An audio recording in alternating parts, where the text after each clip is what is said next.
नमस्कार विद्यार्थियों, मैं कौशल सोनी, सहायक आचार्य संगीत कंठ राजकीय मीरा कन्या महाविद्यालय उदयपुर। आज का हमारा विषय है बीए फर्स्ट ईयर के फर्स्ट पेपर का थर्ड यूनिट का फर्स्ट टॉपिक नाद। विद्यार्थियों, संगीत में सर्व प्रमुख किसी चीज़ की आवश्यकता होती है, वो है नाद अर्थात ध्वनि। संगीत की एक बहुत ही सामान्य परिभाषा इस प्रकार है: गीतम वाद्यम नृत्यम त्रयम संगीत मुच्यते, जो कि संगीत रत्नाकर के अनुसार है। अर्थात संगीत शब्द गीत शब्द में सम उपसर्ग लगाकर बना है। सम यानी सहित और गीत यानी गान। गान के सहित अर्थात अंगभूत क्रियाओं नृत्य व वादन के साथ किया हुआ कार्य संगीत कहलाता है। गायन के अधीन वादन और वादन के अधीन नृत्य है। इन तीनों कलाओं में गायन कला प्रमुख है। अब हम समझेंगे नाद क्या है। संगीत रत्नाकर में नाद की परिभाषा: ब्रह्मा नाद रूपो स्मृत है। नाद शब्द नद धातु से बना है। नद धातु का अर्थ है अव्यक्त ध्वनि, अर्थात जो ध्वनि व्यक्त नहीं है। इस अव्यक्त ध्वनि के ही व्यक्त स्वरूप नाद है, जैसे वर्ण, पद, वाक्य तथा स्वर इत्यादि। संगीत रत्नाकर के अनुसार नकार प्राणवाचक वायु, दकार अग्निवाचक है।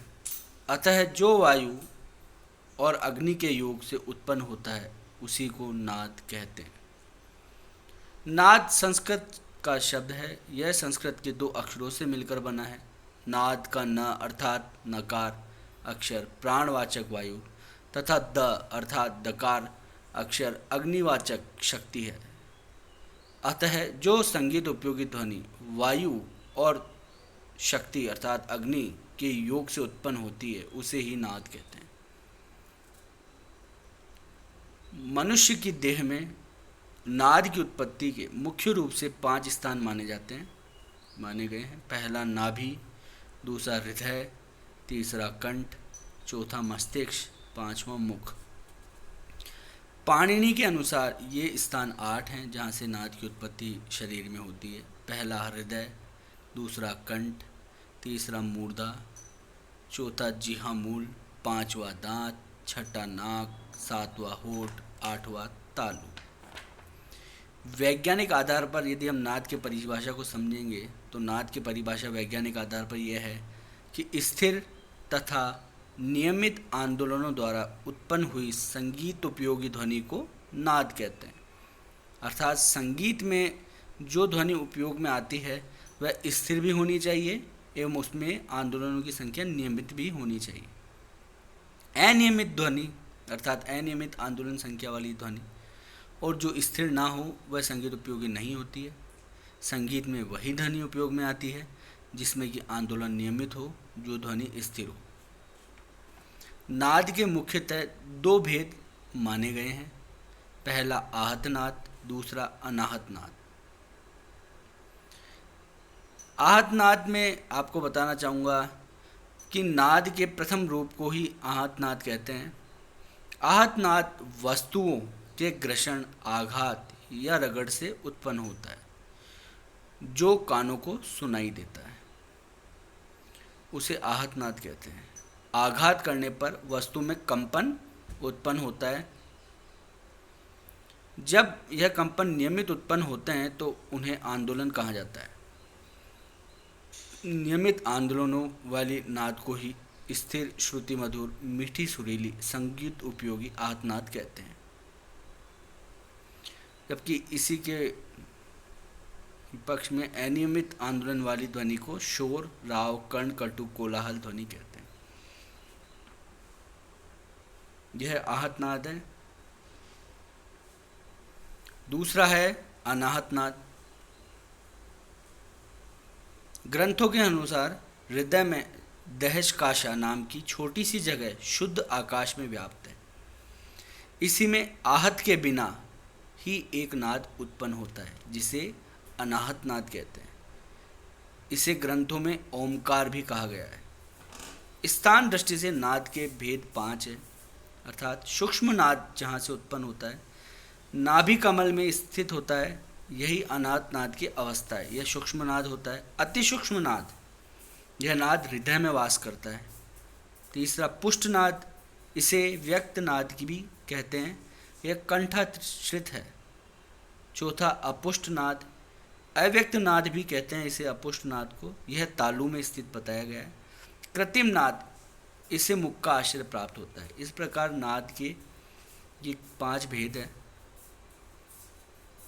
विद्यार्थियों, जो हमारे संगीत में उपयोगी नाद है वह है आहत नाद है, क्योंकि आहत नाद में जो ध्वनि होती है वह स्थिर एवं नियमित आंदोलन संख्या वाली ध्वनि होती है। इसकी कुछ विशेषताएं एवं गुण भी होते हैं आहत नाद के, इसके बारे में मैं आपको बताना चाहूँगा।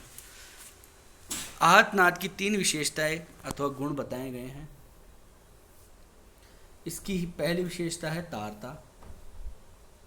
इसे नाद का ऊंचापन या नीचापन भी कहते हैं।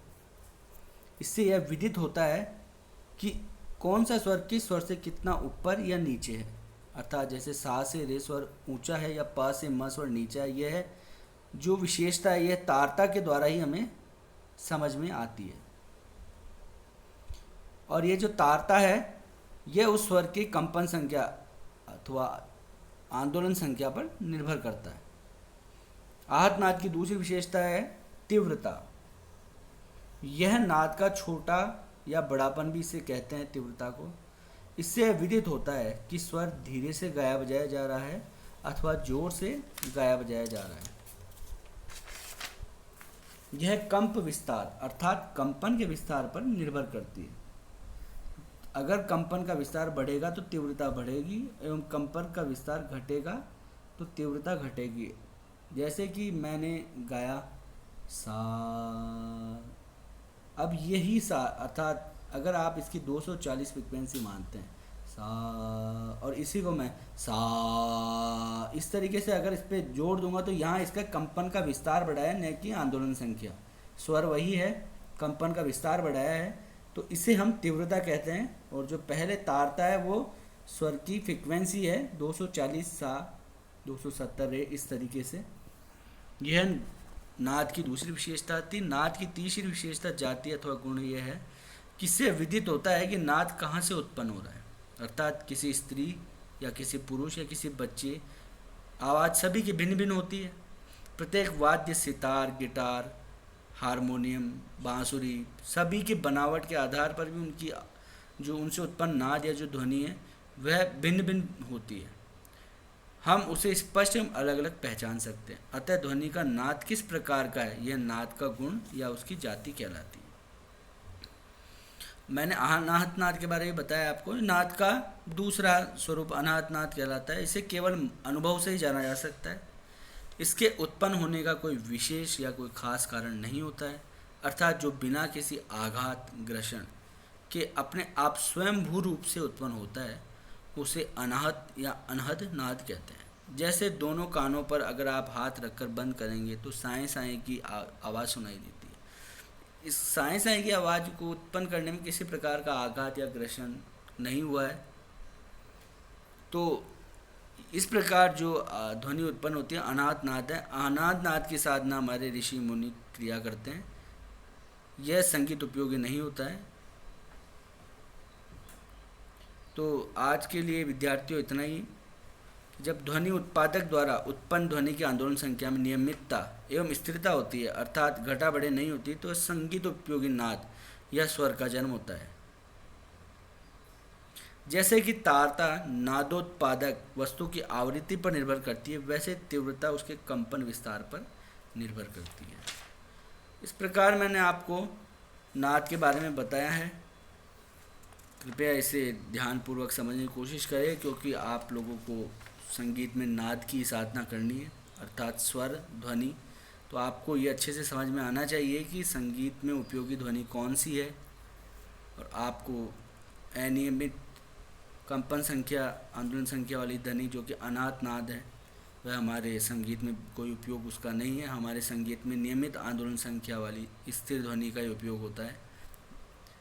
धन्यवाद।